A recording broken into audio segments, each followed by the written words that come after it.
some of the last and most bitter battles in this new century are going to be fought on the front lines of religion.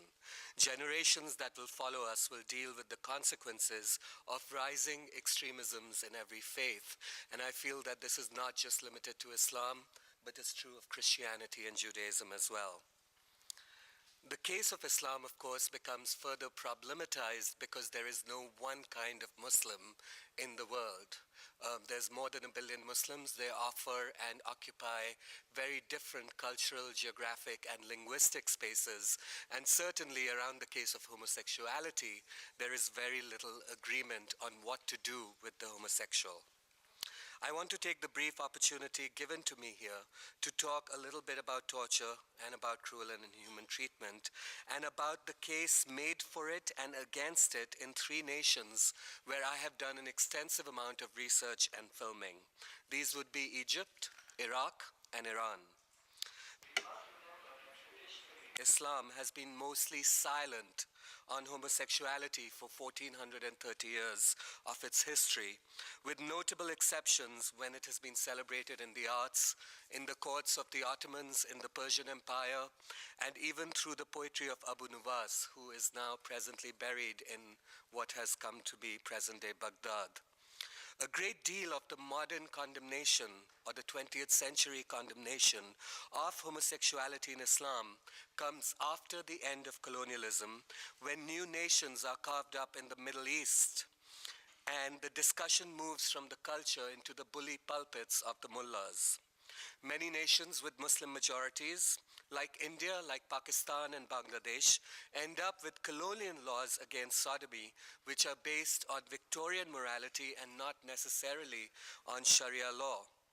In fact, I want to point out that even yesterday in the news, Somalia is apparently implementing Sharia law, but the smallest number of Muslims in the world actually live under non-Sharia laws and are punished and penalized according to laws that are inherited from colonials after they left about what to do with sodomy and homosexuality. In Egypt in 2001, the supposedly secular government of dictator Hosni Mubarak arrested 52 gay men in what came to be known as the Cairo 52 on a nightclub called the Queen Boat, which was moored on the Nile. What followed was a pogrom that lasted more than a year, when gay men were trapped on the internet and sent to prison without trial and tortured and made to confess their sins of fujr, which is an Arabic term, or debauchery. Mr. Mubarak has always been avowedly anti-Islamic, but once again he was using a vulnerable minority to prove to the resurgent Muslim Brotherhood in his country that he too could be a defender of Islamic values. I feel that this event in Egypt was the single biggest intervention carried out by a state against homosexuality in modern history. Recently also, in fact, over the last couple of weeks after a New York Times article, there are reports that in Iraq, following a fatwa issued by Grand Ayatollah Ali al-Sistani in 2005, death squads of the Shia Badr Corps militias have killed more than 60 men for being gay. Now, gay is a very loose term that I use, and certainly in Arabic, it might not find easy translation. As we speak, I know friends from Human Rights Watch and Amnesty International have just arrived in Baghdad, and they are trying to ascertain whether these claims of 60 men being killed in Baghdad are true.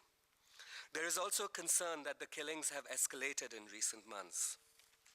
However, I wonder, in a nation like Iraq, where the law of the jungle is the norm, and where human life has ceased to have any importance at all, how much do we benefit by talking about the killing of homosexual men and taking that to the headlines in the Western media?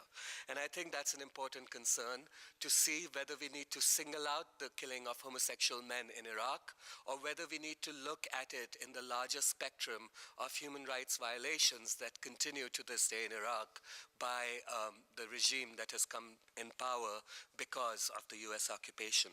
Finally, Iran, where I have spent a lot of time and where the degree of misrepresentation by the always eager and ignorant LGBT groups and lobbies in the West has been completely astounding. Now, Iran clearly does have the death penalty for homosexuality, whether consensual or non consensual, under its post 1979 enshrinement of Sharia law as the law of the land. But much has been made recently about cases whose authenticity is extremely debatable, and it is hard to determine, including the killing of two men in Mashhad in 2005 for tajawuz or rape, which is an Iranian word that talks about rape. The men were hung and a massive outcry followed because they were allegedly gay.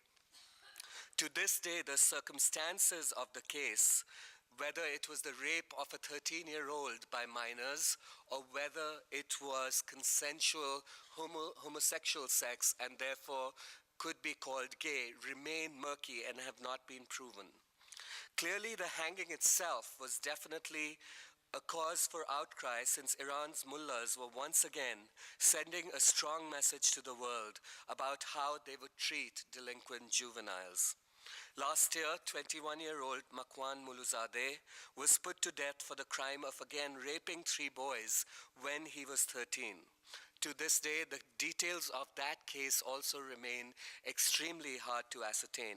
Now, we cannot under any circumstances condone the Iranian regime, which leads the world in executing people for offenses committed as children. However, the fashion in which Iran has been vilified by LGBT lobbies in the West, who often fall into the problematic right-wing American agenda of bombing that nation, to me remains extremely problematic. The question, therefore, for me is, how much do we need to search for gay identities when we are talking about countries like Iran or other countries in the Muslim world? All of these questions are dealt with in great detail in my film, A Jihad for Love, which is available outside. And in the last year, it has been seen by more than 1 million people in 35 countries. And for as much as I know, it's the first time that the question of Islam and homosexuality is directly addressed in the same film.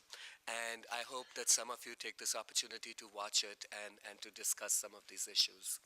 Thank you.